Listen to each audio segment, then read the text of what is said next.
How are you feeling? So good. You gotta get louder than that. I said, how are you feeling? That's it. My name is Blitz Bazawule, and I'm the director of The Color Purple. Thank you. As we all know, The Color Purple is a cornerstone of culture, starting, of course, with Alice Walker's brilliant Pulitzer Prize-winning book, Steven Spielberg's cinematic classic, and of course, the Tony Award-winning Broadway play. We are incredibly privileged to be contributing to this amazing canon of work. I want to say again, thank you all for being here.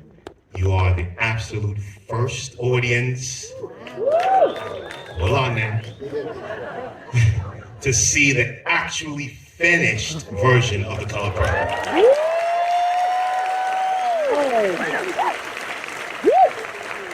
At the end, myself, my brilliant cast, my producers will be here to talk to you and talk about the process of making this film. Enjoy. Thank you all again for being here.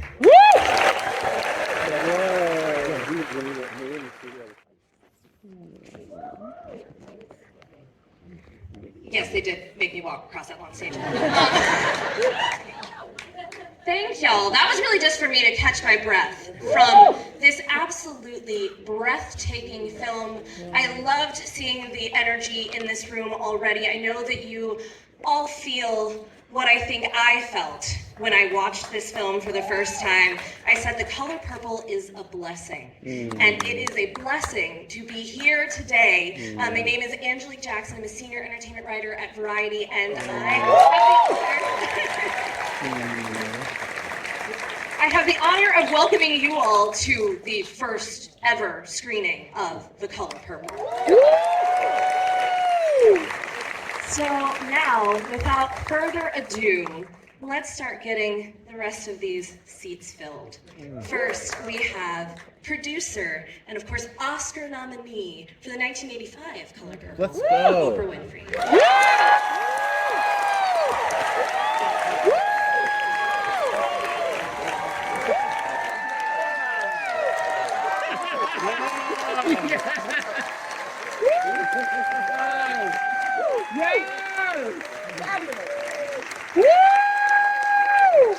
And we have producer Scott Sanders. Where are you at?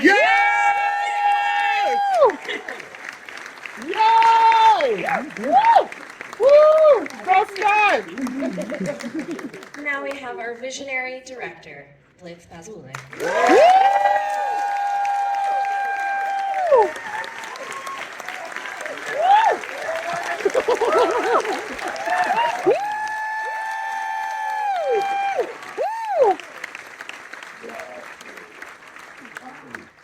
Let's start bringing up this cast, y'all. First, we have Phylicia Pearl Mpasi.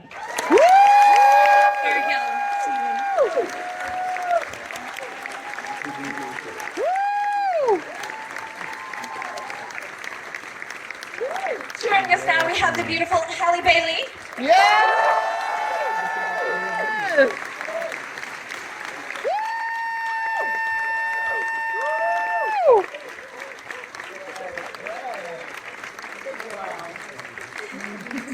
Next, we have Gabriella Wilson, also known as, you may know her as, H.E.R.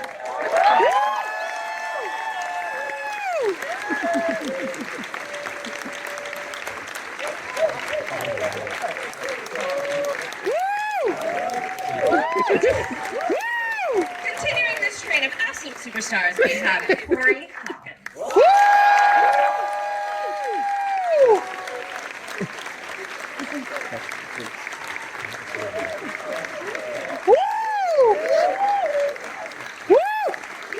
And now welcome the tremendous Colman Domingo.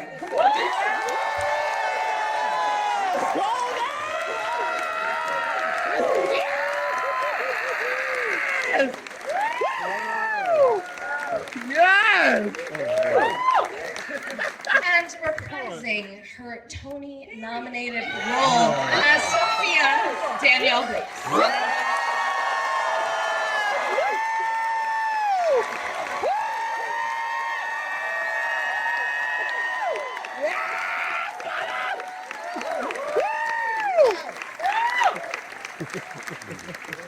Shug Avery came to town, but we're mostly excited to see Taraji P. Henson on the stage.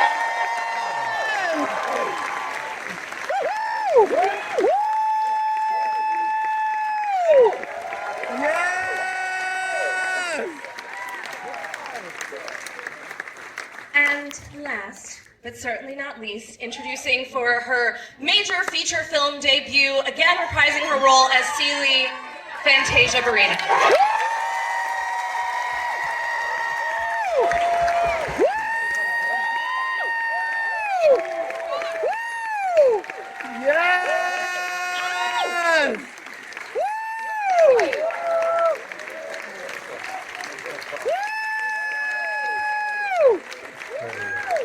Here we have our color purple family assembled, Joe.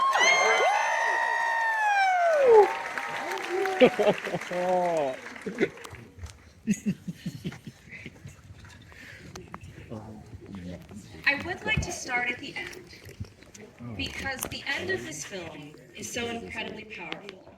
This ensemble gathered together around this tree, and the final moment being a moment of praise. Amen. This is a question to you, Oprah and Scott. Miss Winfrey. Call me Oprah, please. I will do my best. To have now brought another iteration of The Color Purple to life, why was it so important for you all to get together and do it again? I'll let this, when I first heard that Scott was doing a Broadway musical of The Color Purple, my friend Gail called and said, "You need to come and see this." And I was like, "How are you gonna do a musical of The Color Purple?" So I'm gonna let you answer that question, because this was all your brainchild. Well,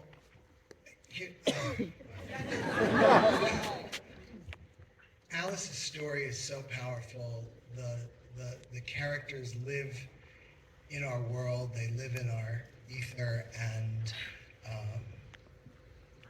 we know so many Celies still today, and I felt like it was time for a new generation to experience it. And after, I have the privilege of, I met Alice Walker in 1997, so I've been with this story for 25 years, and after doing it on Broadway, I thought I was done, and clearly there was a calling that was not to be done, and then we met this guy, and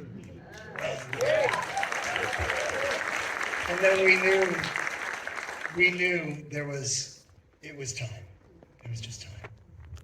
Blitz, I want to ask you about that vision. Where did that vision begin?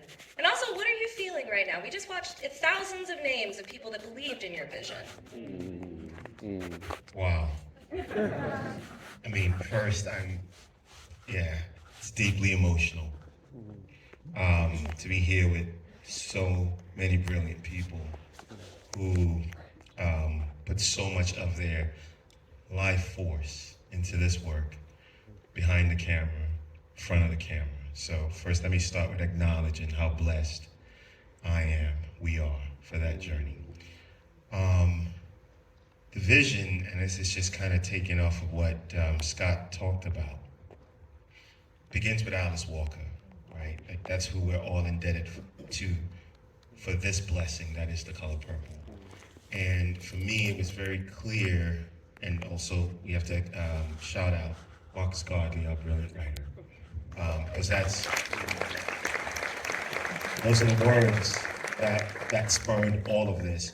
For me, I think when the opportunity first came up, I went back and read Alice's work, and it was very clear to me that there was still an opportunity, because like most people, I also asked myself, why? Like, why do this again? It's been done many ways.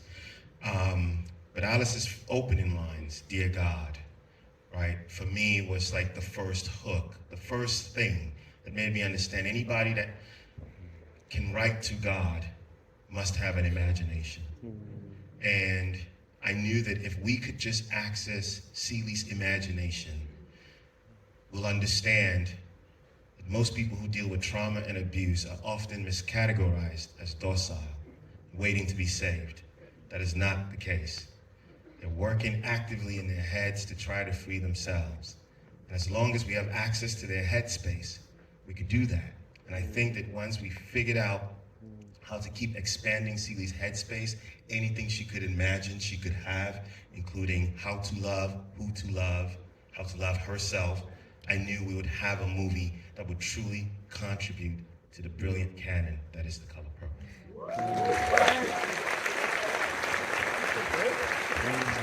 You asked him how he was feeling, so may I just do an Oprah thing here? Can you just share with this audience what you were telling me just before we came back? So just before we were coming out here, I saw you standing in the corner, and you were like in prayer, and you shared with me that years ago, right across the street is Paradigm Agency, who were the first to believe and sign me. My brilliant team is here, Gabby Men and Natalia Williams, thank you. I made a small movie in Ghana called The Burial of Kojo for $40,000 of my own money. And I screened it across the street for probably like 3 people in there that were I was hoping they were Golden Globe voters, and I was hoping to woo them to my side. I'm sure some of them might even be here today. But it was very, very few people in there. And when I first pulled up and I saw the line literally across the street, this was just 2019, I really, really, really got emotional, because it really reminded me of this journey of going from unseen to seen, which is Celie's ultimate story. And the blessing that this moment is, not just for me, but for all of us, and also from where I'm from, Ghana, where we're told we cannot participate and we cannot compete. So this here means everything, and I'm so grateful to God and to you all.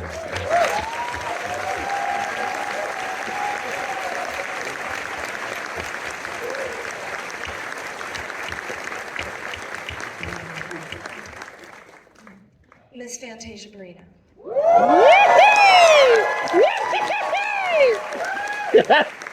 That journey that Celie is going on, going from unseen to seen. You had played this role before on Broadway. You decided to come back this time around. How did you see Celie's journey different? Well, Scott knows when he first called me, I was like, nope. So he was like, I know you're married and you're happy, but you are Celie. And I was like, Scott, I just can't do it. But I love you so much, because he saw something in me back then that I didn't see in myself. And it wasn't until Blitz called me, and he was like, let me show you something. I was like, okay. He was like, I want to show you, and he gave Celie an imagination. And that's when I was like, okay, I'm in. Real talk, because he allowed me to see, or you guys to see, what women go through and how we sometimes have to imagine ourselves in a different place before we get there.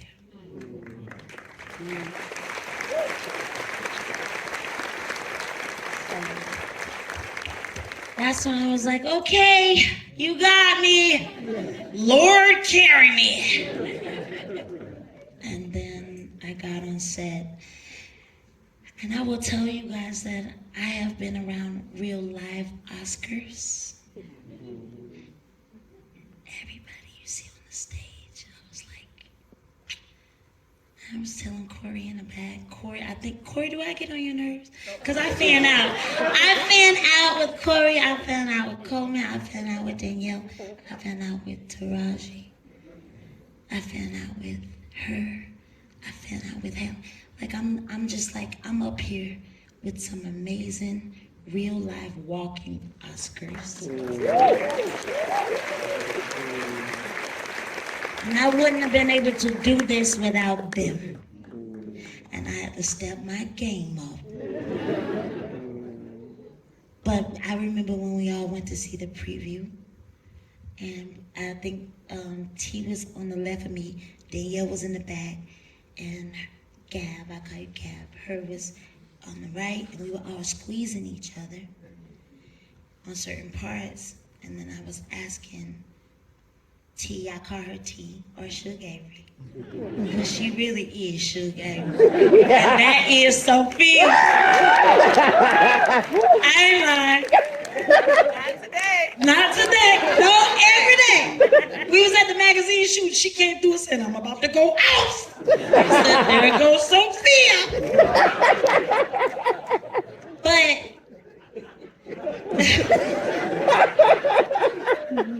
every time we were squeezing each other and we were all talking afterwards, and I was like, I feel like we all had a part where we all stepped into the shoes and we are all living or have been through certain parts of the characters that we played.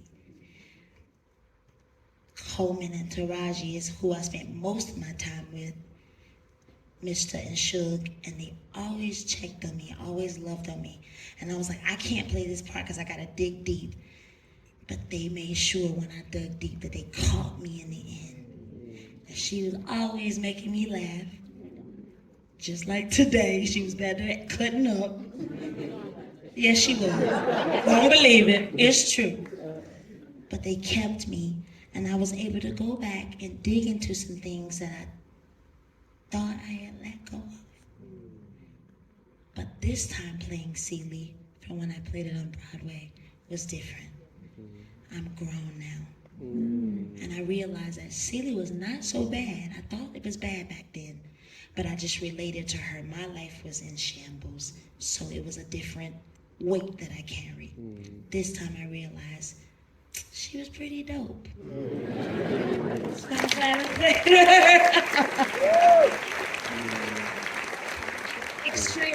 Extremely dope, and super powered. You know, as we all are, we all have it in ourselves. I wanted to ask you about that song, that beautiful end credit song, I Superpower, the lyrics of that song. Tell us a little bit more about that process and how it encapsulated those feelings you just shared. Well, I sat on the floor in Indian style and recorded that song. And I cried the whole second verse, and I said to the dream, it's almost like you met me before. And I wanted to pick his brain because I wanted to know, why'd you write it? Why'd you say what you said? And he said, I followed you through your good and your bad. And I'm a Southern man. He said, I got roots in North Carolina. Y'all got roots, South Carolina, North Carolina. And he said, I followed you, and I believe that you had superpowers that you didn't see back then. And so it was hard for me to record that record. Because a lot of us don't see our superpowers when we're going through what we're going through. But I see it now, and I see it in everybody that I sit with.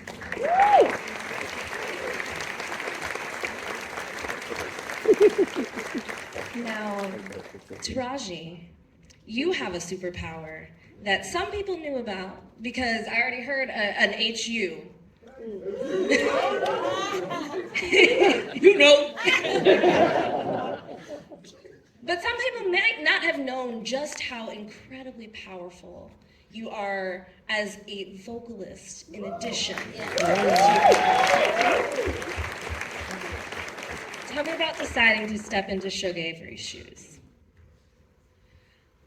First of all, I thought Blitz had the wrong number when he called. And it was interesting because my management had already called and was like, you're being tapped for Shug. I was like, get out of here. And then Blitz called and he was like, you're my Shug Avery. I was like, to me, are you sure you have the right number? He was like, yes. then I connected the dots because Stephen Bray, is he in here? Stephen? And Stephanie Elaine. So let me give you a little backstory. So Stephanie Elaine, who I love dearly, produced Hustle and Flow. Right. And she married Stephen Bray later. And, he did the music on Broadway. And so back then, because now he's married to Stephanie, and Stephanie's like, Taraji can sing. And he tapped me for Shug, and I was like, no, sir. I was trained in theater. I studied musical theater. You're talking 8 shows a week. I'm not blowing my vocal cords out. And but the funny thing about life is that when something is destined for you, you can't run from it. Because I tried, and Shug still found me. And so I guess this is literally a role where I could say I was destined to play this role. Clearly.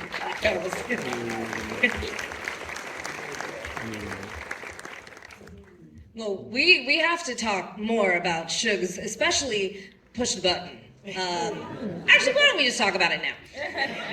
It is just such an iconic, of course we've already met the character, but it's such an incredible reintroduction because we're getting to see in all the regalia. Tell me a little bit about the staging of this number, working with the iconic Fatima Robinson.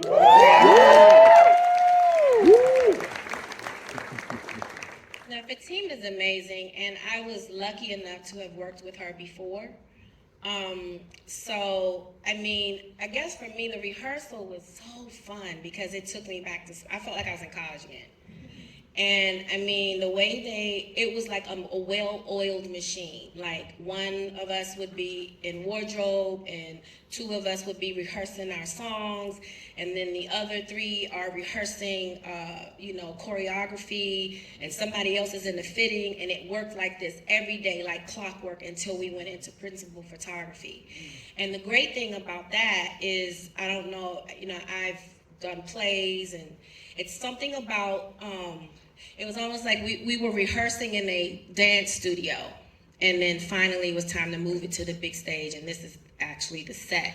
And by the time we got there, we were so comfortable because it was living in our bodies for so long in these rehearsals.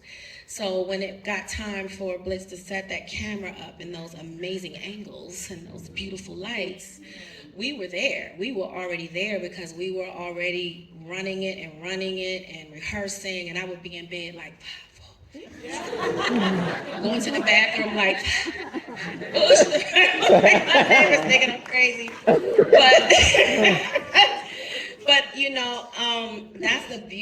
that's what I love about the process, and that's what I love about being an artist. It's like taking a lump of coal, and then you work on it, and you chip away, and you pour your love and your heart and your soul into it, and then finally it's something really beautiful. And that's what we get to do for a living, and I'm grateful. And this this is legendary. This is iconic. This is something that's gonna live on forever. And when I had my talk with God, I said, God, this is the type of work I want to do. And I never said the color purple, but this is actually the type of work I've always wanted to do. So when you get a chance to make your dreams come true and you look back and start checking off all the things you asked for, gratitude is it's not a big enough word for what I feel.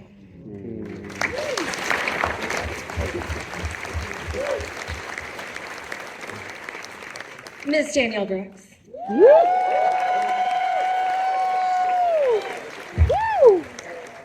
You already told me backstage, there's some Juilliard folks in here too for just shouting out.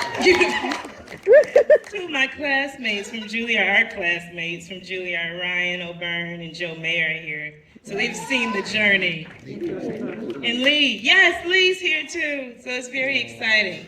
Well, tell me about the journey, because you've also gone on a journey with this character, playing Sofia when you were younger, and now stepping back into the role now. How did you see her differently? First of all, I'm just grateful, first of all. And I have to take a breath to take in this moment. I've dreamed of this moment. 118 days, y'all. We were unsure if we would be here, and we're here.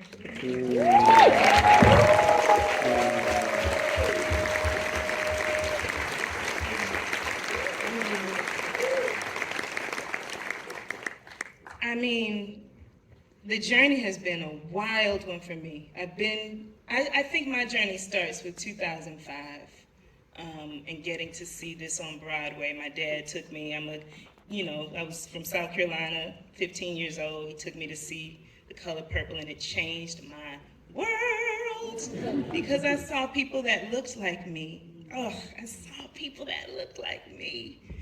And it just gave me a path to walk through and find. And I will never forget, in 2015, I was doing Orange is the New Black, and while I was doing that, I was in my house in Brooklyn, and the announcement that they were doing the revival came out. And I remember sitting there like, oh, I can't wait to see who they use as Sofia. Because I was like, there's no way that I'm gonna get to do both. And I did.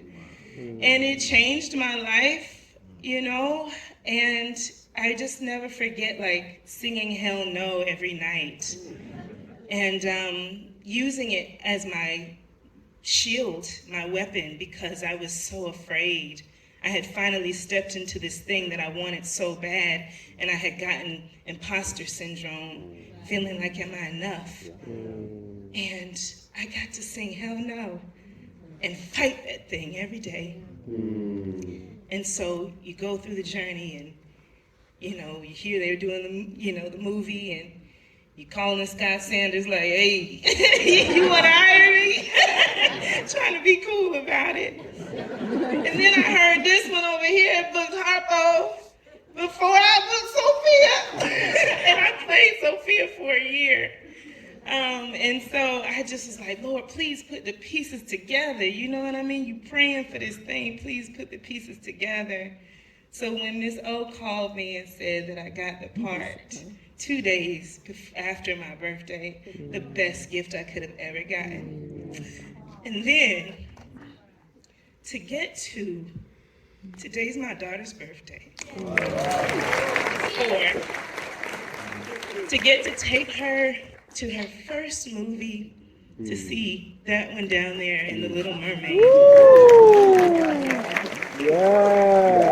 And in that trailer, to get to see her mom as Sofia. Special. It's so special, and it's so full circle.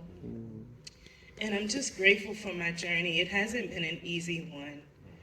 None of our journeys have been easy up here, none.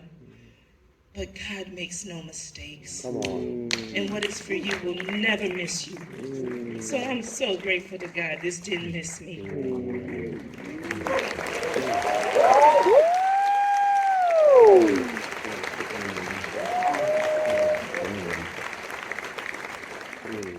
Oprah, as you see this young woman step into this role, but even more, as she just expressed, into herself, what does it mean to share that lineage together? Well, The Color Purple changed my life. In 1985, I never wanted anything more in my life than to be in The Color Purple.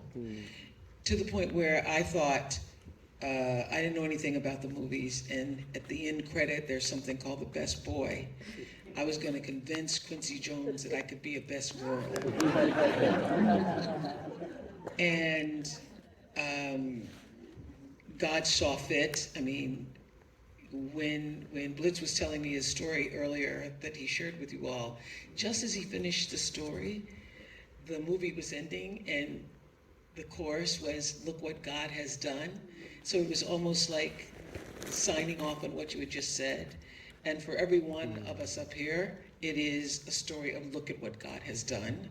And from the beginning, from the very first time I read The Color Purple, it was a blessing in my life. Because until that time, I didn't know that there was language for what had happened to me. And the first line of the book is, "Dear God, I am 14 years old. Please help me know what's happening to me." And I had been raped and had a child at 14 who later died, and I did not have any language to explain what that was. And that book was the first time that there was a story about me. And so to come full circle and then to be discovered by Quincy Jones and be in the movie and literally prayed on my knees every night for the opportunity to be in that movie, never wanted anything more. And then when it happened, it changed my life. It changed everything for me. And to now be in a position to come so full circle that I am producing with Scott Sanders and producing with Steven Spielberg, who was like, please put me in the movie. And I remember getting, at the time, my lawyer, we were getting favored nations, and I got $35,000 to do The Color Purple. And my lawyer said, I know I can get you 50. And I go, please don't, please. Please. I would do it for nothing. So it's a full circle moment for me, and that character became iconic for me.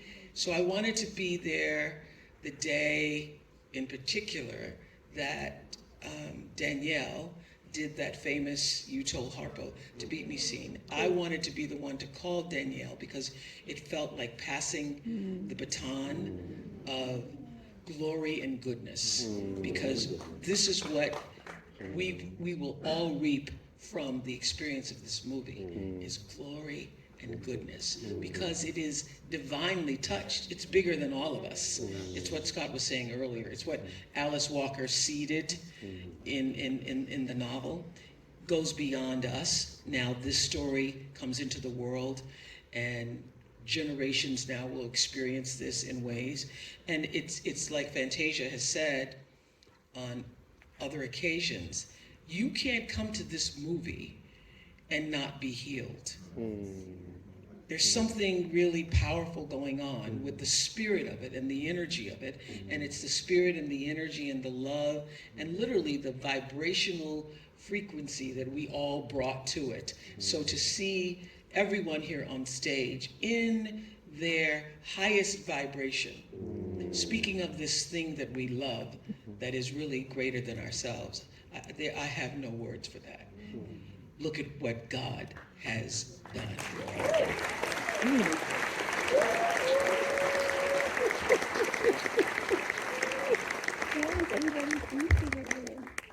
Danielle, to have that moment, to be performing that scene, knowing that Oprah is there on the other side of the camera.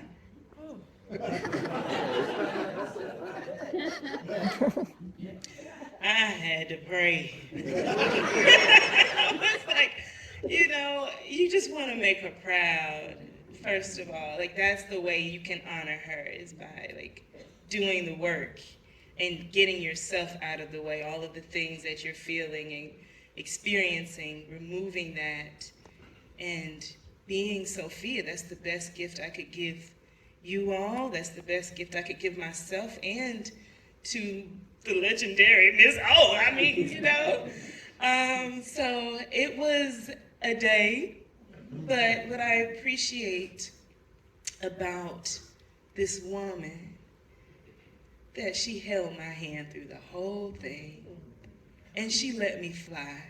She said, it's yours. Do what you may. You got this. She reminded me of that. And she was just one phone call away. There was times I would call her, and I'm like, oh, Miss O, but I need her. Because, this is heavy material, and there's times where you have to shoot things over and over. But she reminded me to call on the ancestors, that they're there, that they will never leave you, even if you feel depleted. So I'm very grateful for that, and it taught me the lesson: when it's my turn, do the same.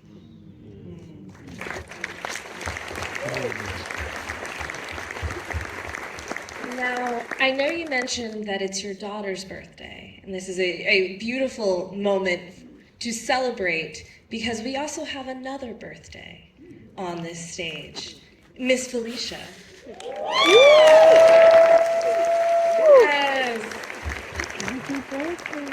As we sit here and celebrate this sisterhood and truly all of the generations and all of the parts of our careers that everyone is in, I pitch down to you. How does it feel to share this beautiful role, share in this lineage? You're sharing it with Fantasia, you're sharing it with so many people who see themselves in Celie. What did it mean to you to be a part of this film? It feels honestly otherworldly. I have a personal connection as a fan and as a viewer of everyone's talent up here since I was a young girl. And this is something that I asked for when I saw that it was happening. I saw Corey was cast first, and I'd always wanted to work with Corey. He's from DC, I'm from the DMV. I was like, it's gonna happen. And was just like, I wanna do this film. And just speaking about like generation and ancestors, my grandmother passed away May of 2021 in our family. She was like the Celie. She was someone who went through a lot of trauma in her life. And when we went to go bury her, we're from the Democratic Republic of the Congo. My first time going home was to bury her. And the day we put her in the ground, I saw the notice for this audition online. And I was like, work, Grandma, thank you. Like, how, when? It worked so fast. She came and gave me this beautiful gift that day. I'm anointed. I am. It didn't take her but 2 seconds. 2 seconds! It was work she could not do on this earth. She had to transition to do it for us. Thank you. And it's just, just looking at everyone here, it's just a reminder that like dreams come true every single day. And just hearing them talk about how this was their own individual dream is so moving to me and so inspiring to me. And I hope inspiring to everyone here. That year was the year of the pandemic. And I'd made a playlist to just like really put myself in a vision of a life that I wanted. And on that playlist was the song I Believe that Fantasia recorded when she won American Idol. And I feel like I say it to you all the time, but you were the blueprint for me growing up. Just watching you win so young and what you've gone through and where you are today. I don't take any of this lightly, and I'm just so, so grateful to be here.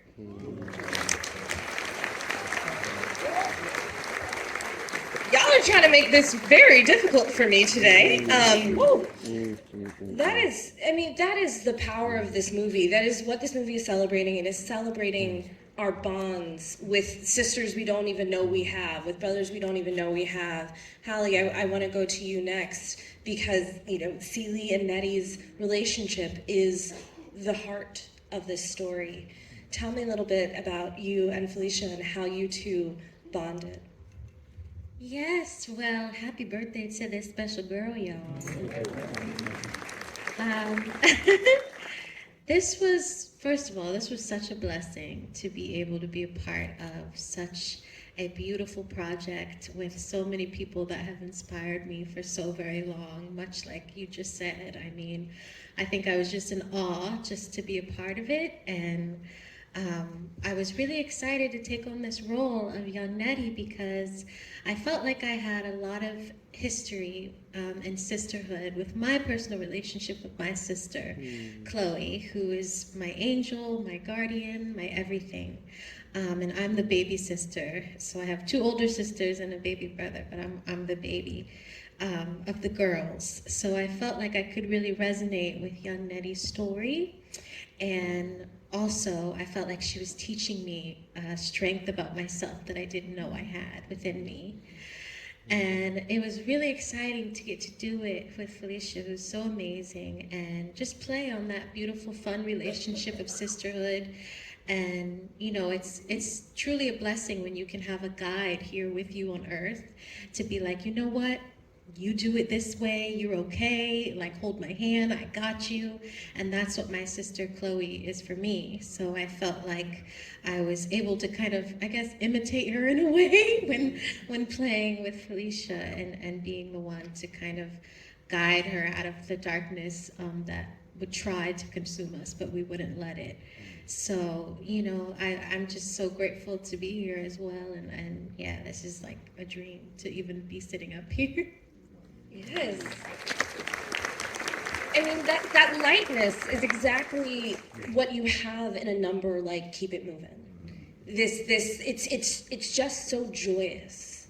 Halle, tell me a little bit about writing that song, but also Blitz, I would love to hear from you too about that balance that this film strikes. It has such deep gravitas, but it also, it makes sure that there's room for joy. Yeah, absolutely. Oh, wow. Well, I was super honored to even get an opportunity to write a song for a beautiful film like this. I was grateful that I got to kind of use young Nettie's perspective to write from and use that sense of self that she knew so very well and encouragement to her sister and put it in the song. I think Blitz really helped me along the way by giving me that freedom to do so, and then just pulling from my own experience with my sister really is all I could take from. So that's what I tried to do.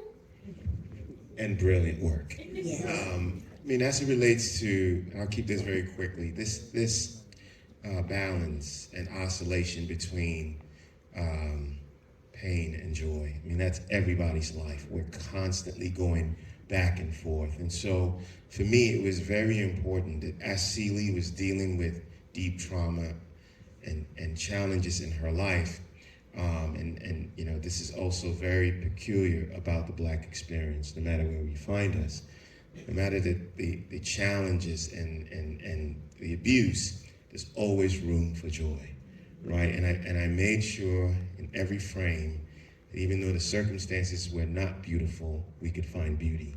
And that was important for Celie, it was important for our film to constantly be going back and forth between this, because that's real life. And I knew that that's how we'll be able to hold an audience through such challenging material. But also, I mean, the music, which again, specific to Black music. The gospel, well, the spirituals that become the gospel that becomes the blues that become jazz. That's kind of how we oscillated. And again, shout out to Stephen Bray and all our brilliant writers, our Royce passed on, the great Brenda Russell.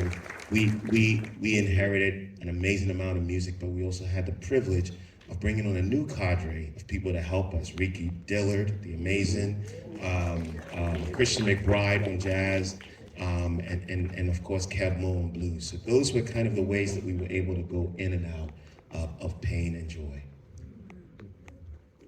Gabriella. Listen, this movie is about sisterhood, and that evolution that Squeak has is it's beautiful to see her step into herself and become Mary Agnes. How did you relate to her? Oh my gosh, this was so crazy, like this experience. Like I couldn't even believe that I got the opportunity to be Squeak. And I didn't realize it until I was on set how much I was like actually Squeak, because in the beginning, you know, I was so intimidated. I'm like looking at everyone like, oh my gosh, like this is crazy. I'm with Oprah and Fantasia and Danielle, like we're with each other every day, and I'm kind of the new kid in school, you know, like because I was in and out of touring and coming on set, and I was so excited. But as I was working on just being Squeak and being on set, learning what that means and what that process is like, I was kind of like working my way up to like who the character is, who Squeak is. And so in the beginning, you know, I'm like doing some takes and I'm like, was that good? And Blitz is like, you have great instincts. And Scott is like, man, you're doing amazing. And I'm like, oh, wow.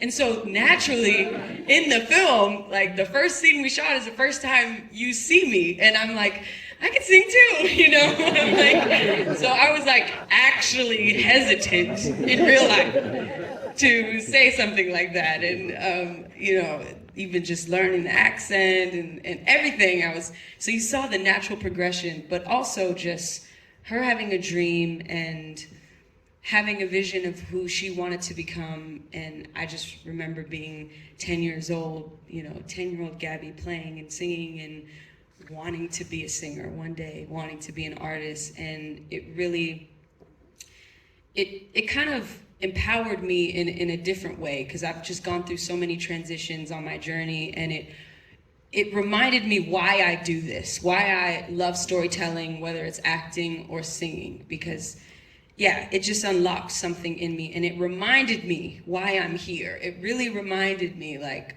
oh wow, yeah, I started off here and now look what God has done. Like, it's crazy. It always comes back to that, because I'm like, oh my gosh, like, I can't believe I'm in the movie. This is my debut. Like, this is insane. Like, and it's just funny because, like, I get things about music, oh, can you do a song for this film? And I'm like, I love that stuff, but I was waiting for like an email about a role, and finally, like, it was like, oh, Squeak, and I was like, yes, like, not just a song, like actual role. So I was just so honored, and like I said, you just see that natural progression in the movie, and I gained my confidence in real life and in the movie by the end of the movie.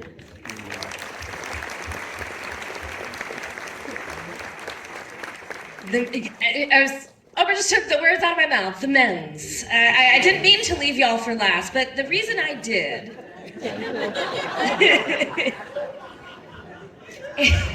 is because there's something very special about the way this film addresses the relationship, the generational trauma, the things that are passed down, and between Mr. and Harpo. This film addresses it in a very distinct way.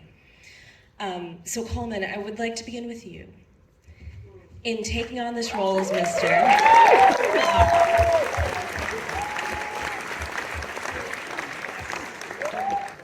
we know you have the Broadway chops, we know you've got the Tony nomination, we know you have all of these things, but to go there and to be all layers of him, from his brokenness to his brutality to also then sitting across from Louis Gossett Jr. Yeah.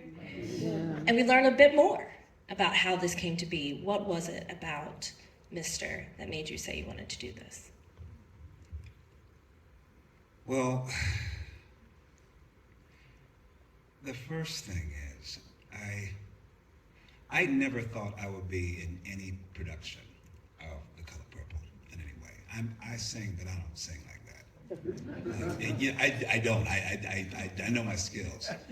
But I remember I saw Danielle's production, and she always recalls I went for my birthday, and they were singing, I don't think it's feel old at all. And I just said, I literally forgot that I was in a full theater with other people. And I just said, not at all! Wow, like that. I was so moved and shooketh by what I saw and experienced. And I remember going backstage and hugging and kissing everybody, people I didn't know, and I said, thank you for this. I didn't know why it lived so deep in me, this expression. So when I was invited to be a part of this, and the Blitz and I first conversation, we talked about Black men and how they're viewed, and how we can do something to remedy that, and look at why hurt people. That was important for me.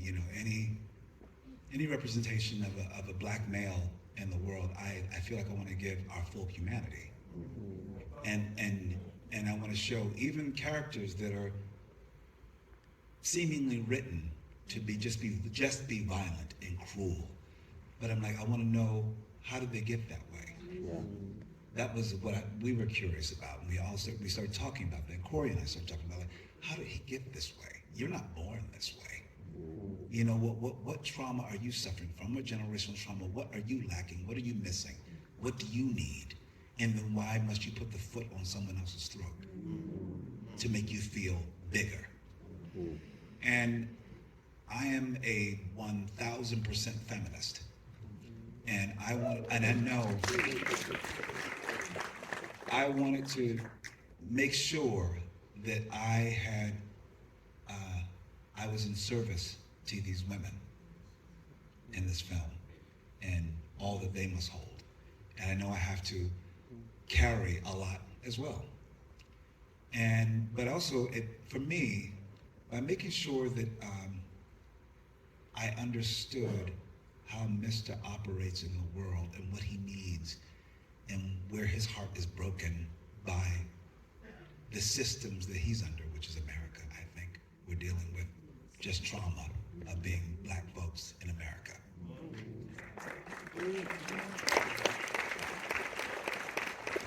And I think it's easy to write off a character like Mr. It's easy to write off anyone who's an abuser. I said, but you have to look at the character of Celie. She has forgiveness that comes so beautifully. So for me, it really just like, I have to be in service to that part of the story as well, where it's like, where she can forgive because she can see how he's hurt and broken. Wow. And she can raise him up. Yeah. And that's beautiful. And I think that's a large message of what the possibility that's available in The Color Purple and why it's lasted so long, why people keep running back to the book and to the film and any incarnation of this, because it really is about us and how do we deal with generational trauma, and then how do we have forgiveness for one another. Yes. I will go even further. How does it go about how do we forgive each other just being in America? Come on, Colman, free. Really, how do we forgive each other? Black and white, gay and straight, oppressed, oppressors. You know, to find that space of love. There's love in the middle of The Color Purple. And I know I want to find that with my son. We had this beautiful rehearsal, and I'm going to pass this to Corey. We had this beautiful rehearsal with Blitz, and we were going through the scene with Corey and I, and we were just like, there's something that we want to explore. And I was like, it's just not right that he just walks out and like, get away from me or whatever. But I think there's an unconscious moment. There's something he says that Marcus has written as well, that he says something like, like something I didn't know that, you made me proud of that juke joint. I see you did real good. And then I laid on Corey's chest. I'll never forget that rehearsal. And there was that possibility of tenderness if they were just allowed. And it's important for me to see black men being tender in any way, shape, or form, on any day. And I laid on his chest, and he held me. And then I just heard his voice said, "You all right, Pop?" And I know this moved me so much. And because I think we discovered it in the moment and we know that was it. We were like, oh, that unlocked something for us as men in this story. That there's a possibility of tenderness if we just allow and lean into it and get rid of this toxic masculinity and release some of this trauma that we're carrying. There's a possibility. And that helps serve the men in this story in a great way. So we're not just, villains. That you can really examine us differently. You can examine the brother you see on the street a little differently. Why is he holding himself in such a way? It's protective energy. Yeah. But if you talk to him, you listen to him, you'll find that there's intelligence and tenderness and want and desire like everyone else.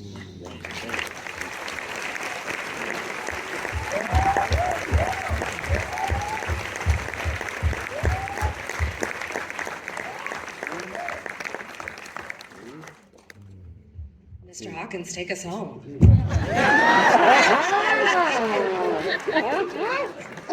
That's what happens when you get cast first, y'all. You get to just drop.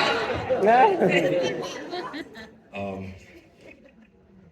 God, it's so good, y'all.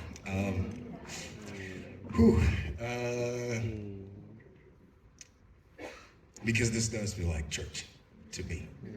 I was raised in a home by strong black women. And I appreciate you mentioning being cast first. But my first thought was to get out of the way and make space for these women.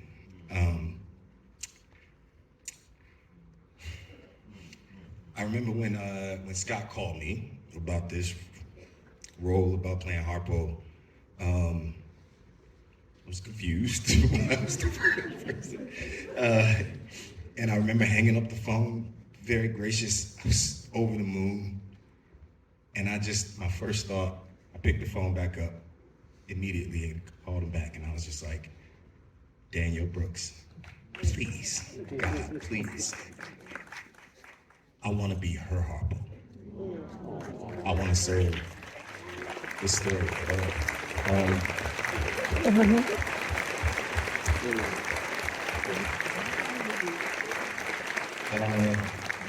And it's crazy how full circle all of this is. We were in school together, rolling around, broke college students on the floors of Juilliard. It's hard enough to get into there. And then to look around in those rooms and not see people who looked like us. And so we saw each other. And then, God, all of these years later, to be here right now, together, is more than enough of a gift for me.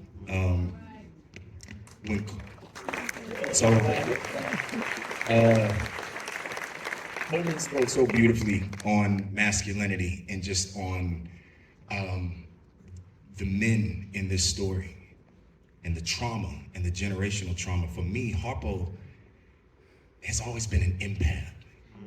He's an observer. He watches. He's taught, and he's a sponge, and he holds that trauma. He holds that grief. He, outside of Celie's sister, is the one person who truly watches the trauma and the abuse that Celie goes through all the way. But Harpo makes a decision. He makes a decision to change. He makes a decision to break those chains. And that was something that I wanted to lean into with Harpo on this journey. Because there is something about, all of these characters are flawed. We all have flaws in us. And if you say you don't, you're lying. But there's the lyric, not the lyric, there's the line that Alice Walker wrote. God is inside of you, everything else, everyone else. And there's something about that allowed me to say, how can you look at somebody else and see somebody who you might hate and not see God? And for me, it just blew my mind open. I was just like, Alice Walker, she might be onto something. But it's just, for me, carrying that, knowing that this familial story is familiar, that it rises and it touches so many people across generations. And it certainly has for me. I'm grateful for this journey. I'm grateful to tell Harpo's story, to watch how it's touching each person up here. It's just a gift that I hope people continue to share with each other. This story, these words that Alice Walker wrote, lives today in me and you and every one of us. And so I'm grateful for that. And I'm grateful that this is the first time that we all get to be together since filming this. And I'm just eternally thankful. So I want to say one thing. Queen O, Scott, Blitz, everybody. This is why I said it's going to bring healing. If you haven't realized the healing, right, amongst us, that's going to come through the screens. I haven't spoken to my family in over 20 years. And they sent me a text and said they all rented out a movie theater and they're going to see the movie. That's big. So the healing and the love that the color purple is going to bring, as you can see, that has lived through us, will live through those screens. And people in this time, with everything that's going on, we need.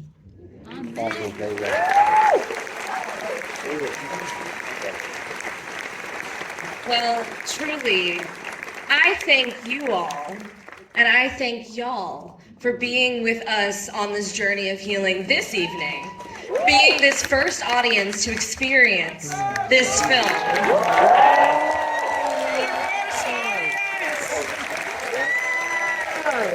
And before you go, we were supposed to end this on a very joyous note. We wanted to, I think there's some sort of selfie happening. Are we taking this photo? I think there's a photo that's going to be taken. We wanted the audience in the background of this photo is why. Can we take the longest selfie? Everybody smile. Colman takes the best pictures. Come on, Colman. Jamal McNeil, can you come to the front, please? I just say it opens Christmas Day. Take your families. Don't go alone. Share with other people on Christmas Day. Thank you. I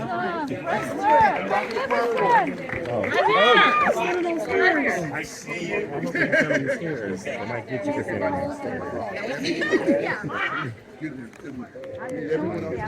Yeah, they take up the stairs. They're sending people up the stairs. Everyone off the stairs. Yeah. Ma'am. Everyone off the stairs. Everyone down off the stairs. Everyone down. Everyone down off the stairs. Come on, step back for me. Step back. Step back for me off the stairs. Everyone. Everyone has to step back. Step back for me, guys. Step back. Step back. Step back. Oh, we can't see you. Stand on the chair. Stand on the chair. Stand on the chair. Stand on the chair. Oh, that was all. Stand on the chair. Oh my God.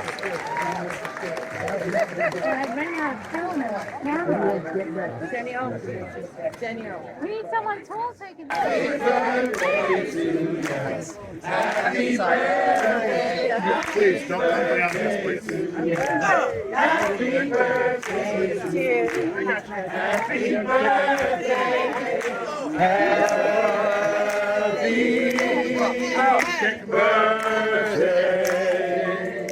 Happy birthday. Happy birthday.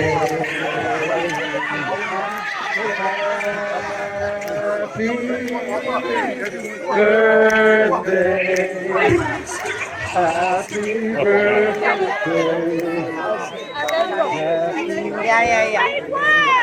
Yeah. Thank you.